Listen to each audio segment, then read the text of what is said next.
Welcome back to The Factor Uncensored. Olympic organizers say 55 people linked to the games have tested positive for COVID-19, and that's not even including athletes. So should the games be held at all? We dig into the topic tonight on The Factor. And now to talk about the Olympics, Kim Davis joins us from Chalk Talk. Glad to have you here on The Factor, Kim. What we're hearing now is even the people in Japan don't want the Olympics there because of the pandemic. They feel like it's going to be a strain on their resources.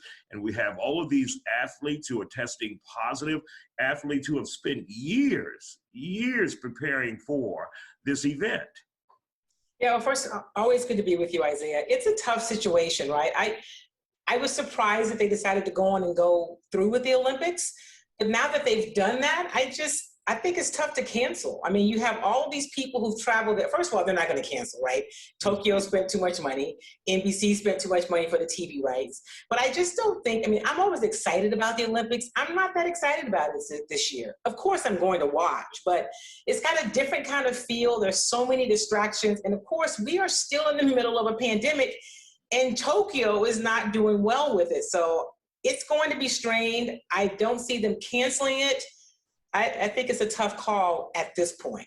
Absolutely, I agree with you. And what we're seeing is in Japan, on an average last week, each day, 1,000 people testing positive for the COVID vaccine. And then we have one of the athletes or one of the members of the committee coming from South Korea, testing positive even after being vaccinated. Now we have someone on the USA gymnastics team testing positive, a teenager. I'm not sure if they've released that name. But like you said, we're talking about money here. The estimate is anywhere from $15 to $26 billion spent already. Yeah, it's tough because now you're also having athletes inside the Olympic Village test positive, right? So I've heard the organizers say, well, it means the protocols are working because we're able to find people that are positive and we're able to go through the protocol. Okay, that sounds good, but it's really scary.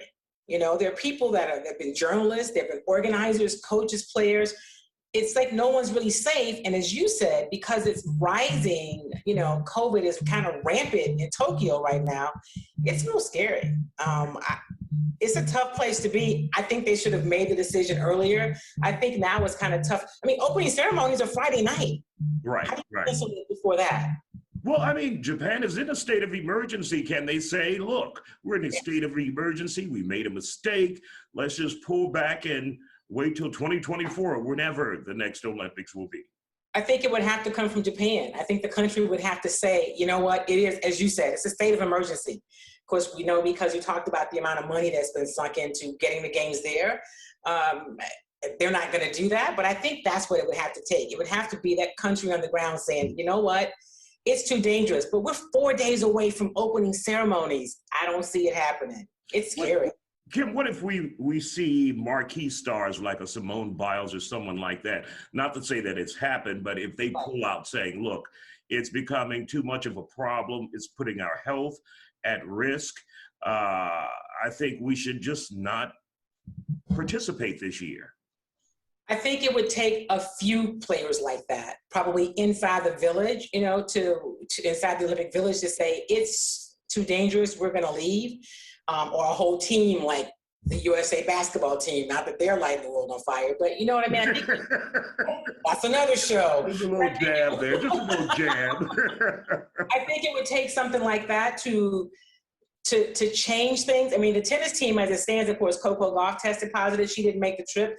But the USA tennis players are not staying in the village, all right? So it's precarious and it's real scary. I'm glad I'll be watching from television, and it's a tough decision, and we'll see what Japan does.